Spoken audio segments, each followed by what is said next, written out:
Your parents keep taking saying you should take free internships to gain experience to get hired. Okay, internships are a different story, yeah, because like I'm talking about like menial labor, okay? I'm talking about random ass labor, don't do it for free. An internship for like the field you're trying to go into, and it's usually like some sort of desk job or whatever. That's different. That's different. But I want to say it's not about gaining experience to get hired a lot of the time. That can help. It's more so, on top of that, it's about meeting people who work in that field. And if you come in and you're like some bright young kid who's doing pretty well, shows promise, they might be like, hey, we need someone to take over this thing. Let's just hire that kid in again and train them up. And maybe you get a job that way.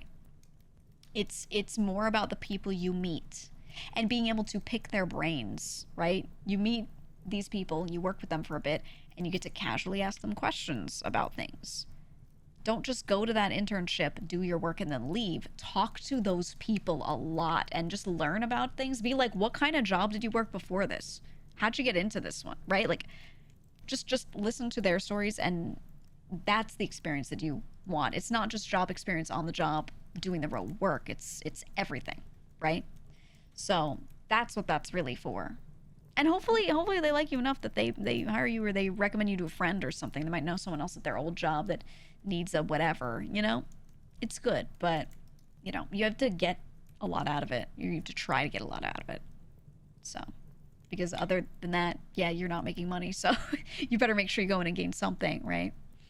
Internal versus external hire. Interns are considered internal. Yeah, yeah. It's a good thing. It's a good thing. You started out part-time as an assistant, and they promoted you to QA because you kept finding flaws. Yeah, right, right. Go in and whole ass it. That's all. I don't know.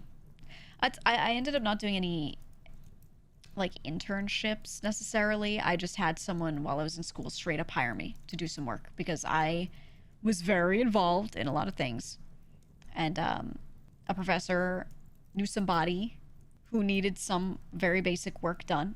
And I was just one of the students that actually paid attention and tried to do extra fun projects just cause. I would ask my professor, like, yo, is this thing possible? Can you make this go like this? Can you do this thing? Blah, blah, blah, right? And they just knew me.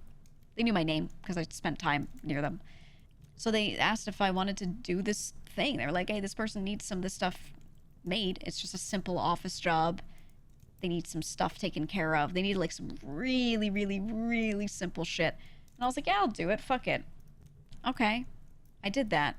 Then they recommended me to someone else. Hey, this friend needs this too. Okay.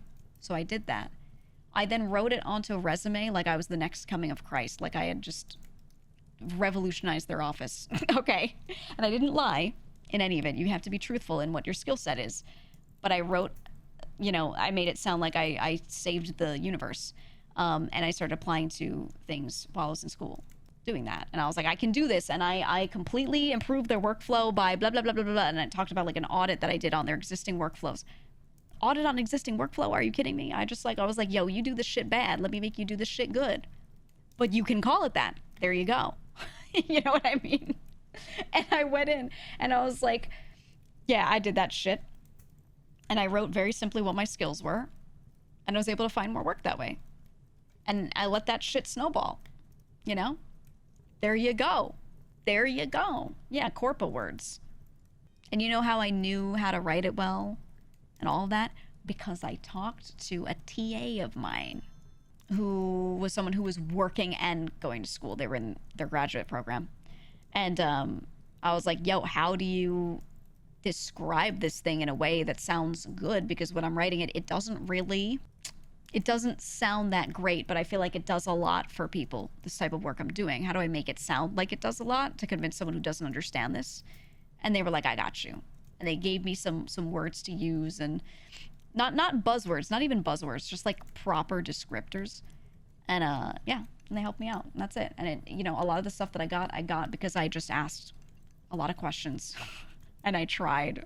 I could have just written whatever resume and submitted it and it would have been shit, you know? But instead I went to somebody and I was like, can you look over this for me? I really want to know how to do this better. Right? You went to a resume counselor in college? Yeah, they have those now. That's like the kind of stuff that you gotta take advantage of. Absolutely. Just me as a TA, talk to us. That's what they pay us for. Yeah, I was a TA. I was a TA for several classes. And so many people would not leverage my time.